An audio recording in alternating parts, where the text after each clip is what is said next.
Ceres, la realidad en el centro.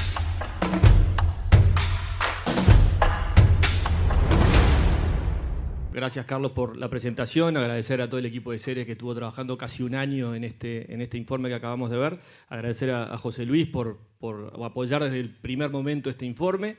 Y bueno, hacerle 4 o 5 preguntas y después estar a la orden para recibir las preguntas de ustedes. José Luis, siempre apoyaste que se ponga esto arriba de la mesa. ¿Crees que era necesario un informe de este tipo? ¿Por qué lo apoyás desde el comienzo? Bien. Bueno, primero, buenas tardes para todos. Déjame hacer un paréntesis y agradecer a Ceres y a todos los que participaron en la discusión, porque subrayamos textualmente lo que es el informe. No hay que agregar ni quitar nada. Creo que es objetivo, es claro y da un diagnóstico de situación de lo que sucede en nuestro país desde hace algunos años en materia de acceso y judicialización.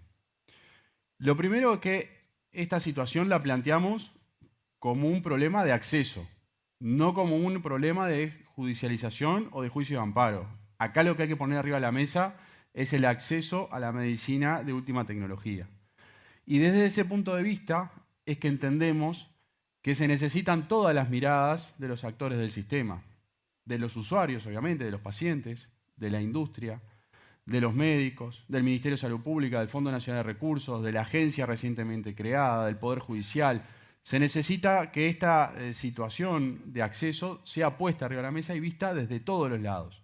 Porque no es la misma mirada que tiene el Ministerio de Salud Pública con la que tienen los usuarios, o tiene el Poder Judicial, o tienen los médicos. Y por eso creo que es importante un informe de una organización como Ceres, imparcial, poniendo el tema arriba de la mesa y entre todos teniendo este producto que sin duda nos va a servir a los tomadores de decisiones para poder tener insumos en el día a día, a la población para estar informada sobre esta situación y a todos los actores sobre la realidad o lo que va sucediendo a lo largo de los años en nuestro país. Así que, contestando a la pregunta, creo que para el Ministerio de Salud Pública es importante que se dé la discusión amplia. Para mí personalmente es un tema que seguimos desde hace mucho tiempo, un tema del cual estamos trabajando fuertemente con el equipo y es un tema que nos importa tener la opinión y las ideas de todos. Por eso creo que es importante impulsar este diálogo como otros que se dan y se dieron en otras esferas académicas, esferas también de la industria, esferas de los usuarios y de todos los actores, para entre todos mejorar el acceso a la medicina. ¿Crees que es posible que convivan este avance vertiginoso de la medicina altamente especializada, todos los avances de la ciencia, con un sistema de salud basado en valores como la universalidad, la equidad y la solidaridad? ¿Cómo ves ese acompañamiento?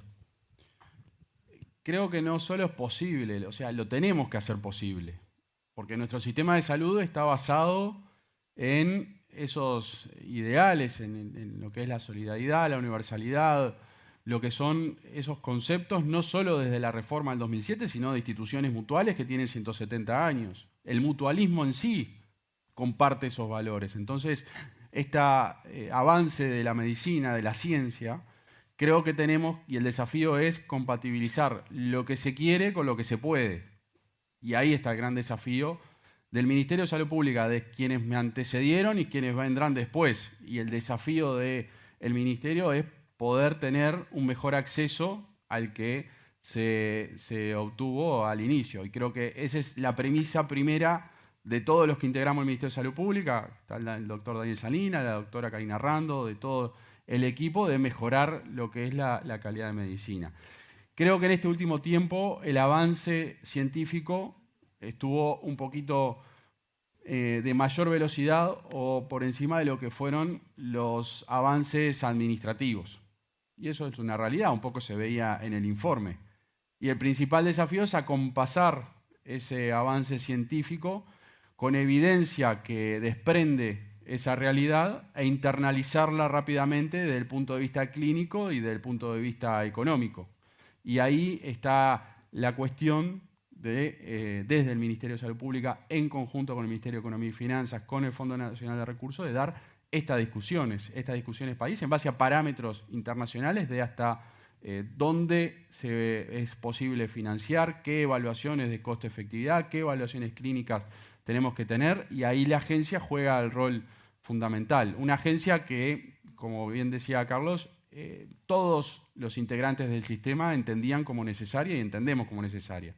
Y se dio el gran paso inicial de crear la agencia en la Ley de Urgente Consideración, que la propusimos con el doctor Salinas y la fuimos a defender. Una agencia que fue creada con estas características. No quiere decir que no sea perfectible, todo en la vida es perfectible. Que en la discusión también estaba una agencia regulatoria, que quizás también es necesaria para nuestro país, pero fuimos por el camino de la agencia de evaluación porque entendimos que era la necesidad principal que tenía que tener el sistema. Y la agencia fue creada, fue formada, se le dotó de recursos, se le dotó de recursos humanos, se le formaron los recursos humanos con una gran capacitación, en acuerdo con la agencia NICE, con distintos organismos internacionales.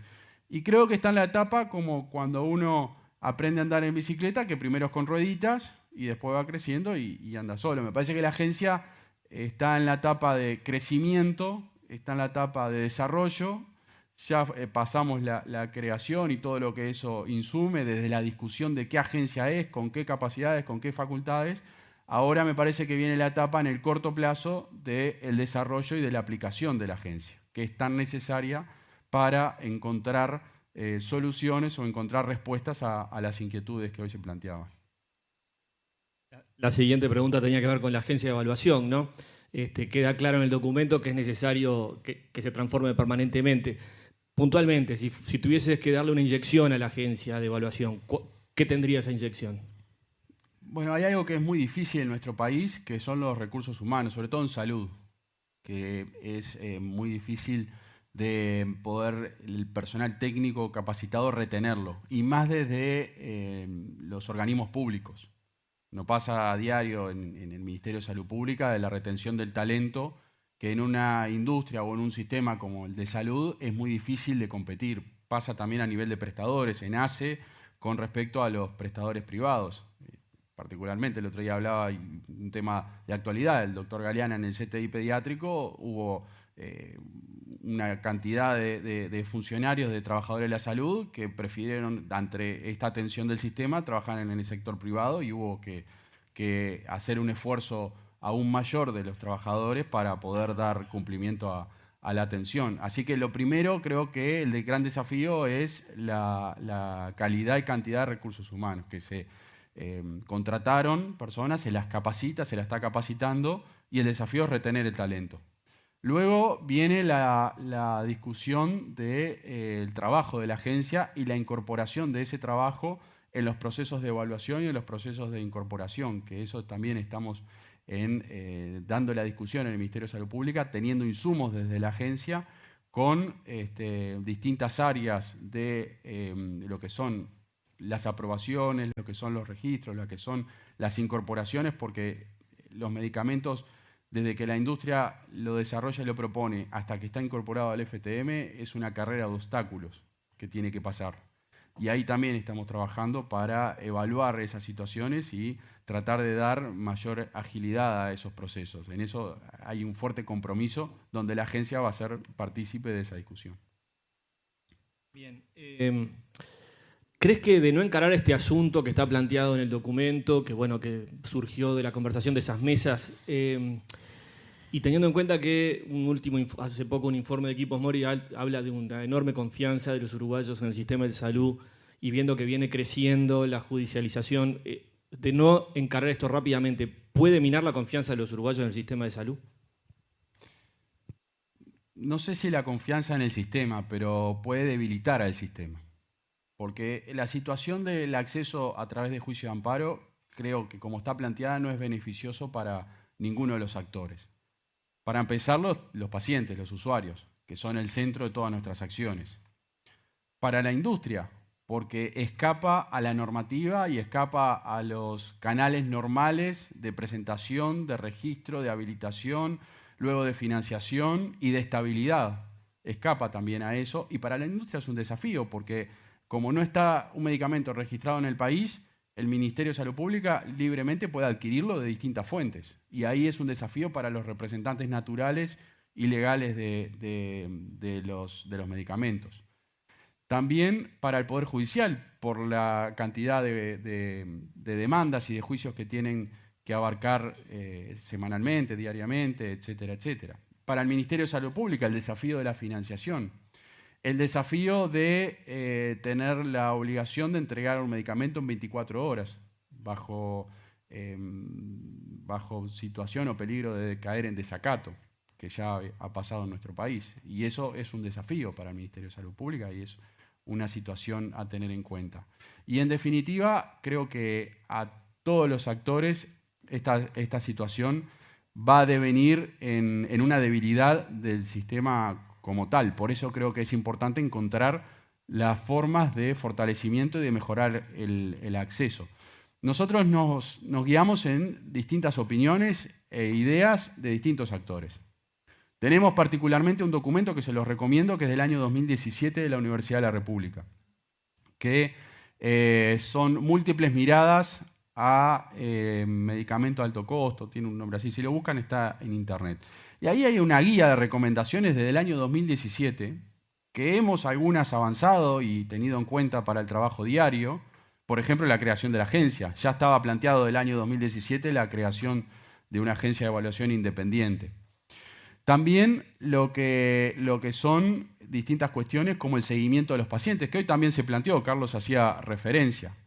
Y tenemos avanzado, ya pasado por el Tribunal de Cuentas sin observaciones, el convenio con el Fondo Nacional de Recursos, que está la contadora Mariana Porceli, porque el Ministerio de Salud Pública en la reforma del 2007 no se le dio un rol de dispensación de medicamentos o de medicina o de prestador de salud. Ese rol está conformado desde el año 1980 en el Fondo Nacional de Recursos. Por eso la idea con este convenio es que las condenas judiciales pasen a ser gestionadas por el Fondo Nacional de Recursos, que tiene mejor experiencia en compra, mejor experiencia en dispensación, mejor experiencia en seguimiento clínico de pacientes, para saber qué pasó una vez que el juez libró la orden de entrega del medicamento. Hoy no tenemos esa información, no tenemos. Lo que tenemos es que el paciente dejó de retirar el medicamento, pero no sabemos si es porque falleció, porque el médico se lo discontinuó o porque el paciente dejó de consumirlo porque se fue del país. No sabemos. Entonces eso el Fondo Nacional de Recursos nos va a arrojar luz hacia estas situaciones o este seguimiento clínico.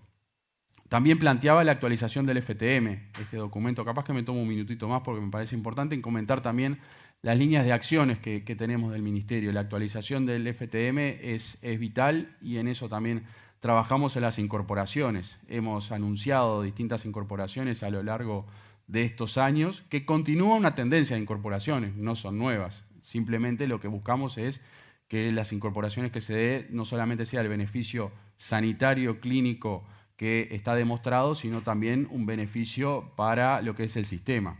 De algunas incorporaciones que tuvimos en estos años, traje algunos ejemplos. Por ejemplo, en el tratamiento de la AME, en el Spinraza y el Risdiplam, en el Ministerio de Salud Pública en el 2021 se invertían 282 millones de pesos. Cuando pasó a estar incorporado por el Fondo Nacional de Recursos, se invierten 182 millones.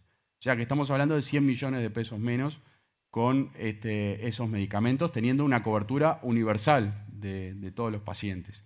El ribociclir es un medicamento para el cáncer de mama que en el Ministerio de Salud Pública se invertían 284 millones de pesos. Hasta noviembre todavía faltaba, porque esto se incorporó en noviembre, se iban a pasar los 300 millones. Y en el Fondo Nacional de Recursos, 287 millones de pesos, teniendo también cobertura universal, atendiendo a más pacientes con menor inversión.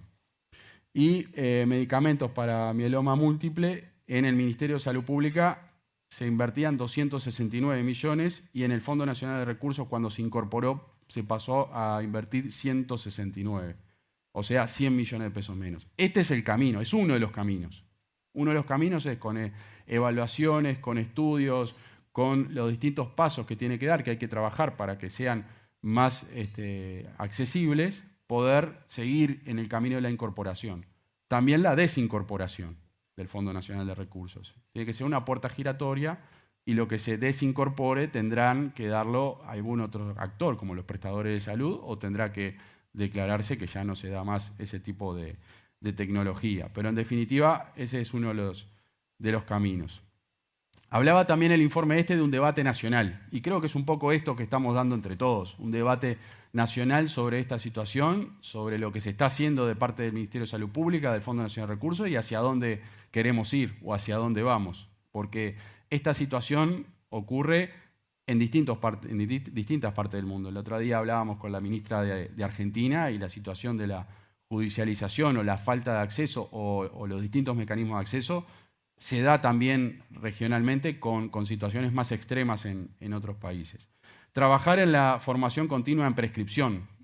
Yo no provengo del área de la medicina, pero sí a quienes son médicos y prescriben, trabajar en lo que es la prescripción y sobre todo en algunos casos que se da de prescripción off-label, o sea, en prescripción de medicamentos por fuera de las pautas. Ahí creo que hay un fuerte trabajo que tenemos que hacer en conjunto con la academia del Ministerio de Salud Pública, con los prestadores, para lo que es ese trabajo y esa humanización de lo que es el trabajo entre el médico y el paciente.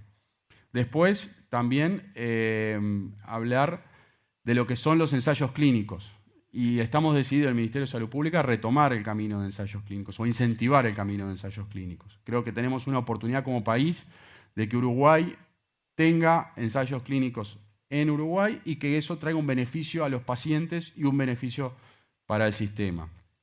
Y en definitiva, como alguna de las últimas opciones para redondear, porque sé que hay más preguntas, creo que tenemos que dar la discusión del rol de los prestadores de salud. No sé si hay algún integrante prestador de salud, pero lo hemos conversado también, porque en esta situación del acceso pasa que el médico prescribe y luego se dirime en el Poder Judicial con financiamiento del Ministerio de Salud Pública o del Fondo Nacional de Recursos. Cuando uno tiene un contrato con un prestador de salud y tiene ciertas obligaciones que debe cumplir. Voy a poner un ejemplo. A veces se llegan a estadios tardíos de ciertos tipos de cáncer que necesitan alguna medicación de este tipo, pero ese estadio se llegó capaz que porque hubo una mayor demanda en diagnósticos, en acceso, en consultas con los profesionales y se llega a esa situación. Creo que ahí hay una discusión que dar del rol de los prestadores de salud en el acceso a la medicina.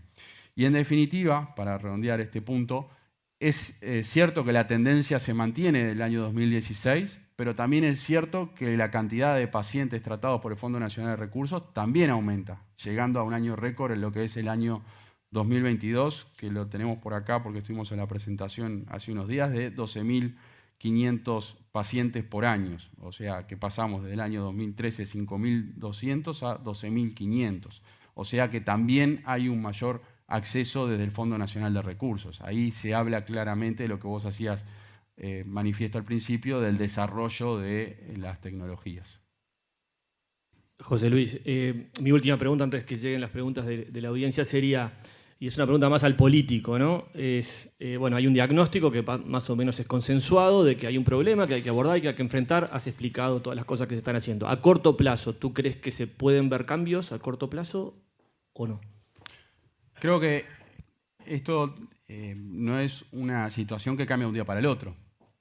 No podemos pretender que mañana todas las personas que esté evaluado su medicamento, sea coste efectivo y se haya incorporado, no tenga más la necesidad de hacer un juicio de amparo. También creo que la judicialización va a estar latente. El problema, vuelvo al principio, es cómo lo enfocamos. Si enfocamos acciones para disminuir la judicialización o enfocamos acciones para mejorar el acceso. Yo elijo mejorar el acceso, que va a devenir en una disminución de los juicios de amparo. Creo que son acciones que van a ir trabajando en lo que es mejora del acceso.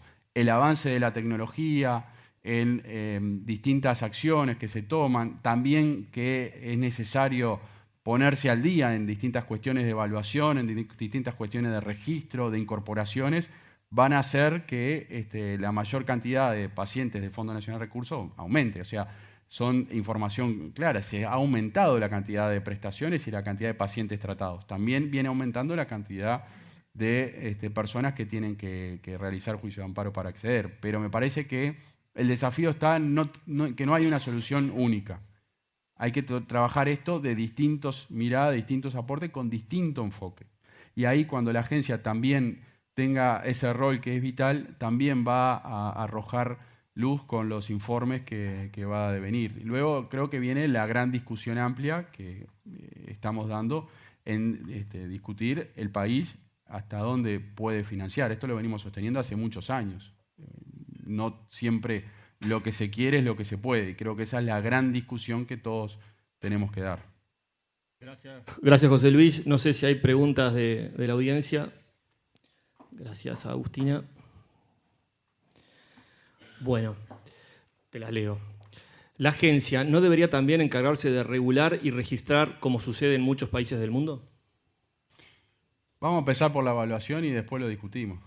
Pero creo que puede ser una opción, sí. Puede ser. Hoy tenemos una agencia concebida que se creó hace algunos años, que se le fortaleció con presupuesto, que se contrataron recursos humanos, que está trabajando muy bien desde este tiempo, que tiene alianzas internacionales de reconocimiento como la agencia NICE, que ha pedido trabajos o ha contratado trabajos a la agencia de evaluación uruguaya, con lo cual eso para mí es un valor a seguir incentivando. Creo que ahora es el momento de que la agencia tome fuerza, tome impulso y tenga mayor protagonismo. Luego podremos discutir los distintos aspectos de la agencia y el distinto alcance, pero creo que ahora la discusión es, vamos para allá, hay que fuertemente o rápidamente impulsar a que suceda eso.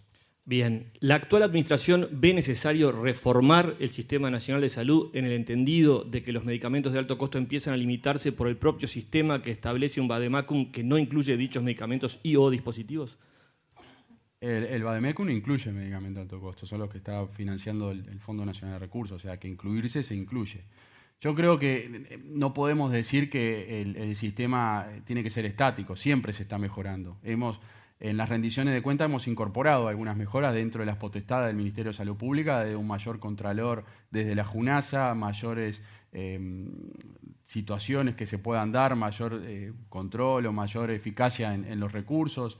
Hemos creado la unidad de monitoreo del Sistema Nacional de Salud dentro de la JUNASA, hemos transformado la DIGESA, hemos creado la Dirección de Fiscalización, que era también una necesidad que veníamos planteando hace tiempo del Ministerio de Salud Pública. O sea, esas son transformaciones del sistema. Ahora, entender de retransformar el sistema, creo que me parece que esa discusión podrá venir, si es que viene, más adelante.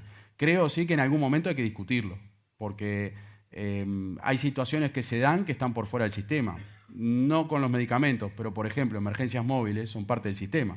No están dentro del sistema reconocidas. O prestadores públicos, como sanidad militar, sanidad policial, que tampoco están dentro del sistema. O las situaciones de doble cobertura, que puede llegar al punto de quizás alguna ineficiencia dentro del sistema. Son situaciones que hay que discutir y hay que tomar determinaciones. Entonces, capaz que no es reformular todo el sistema, sino aportarle mejoras desde ese punto de vista.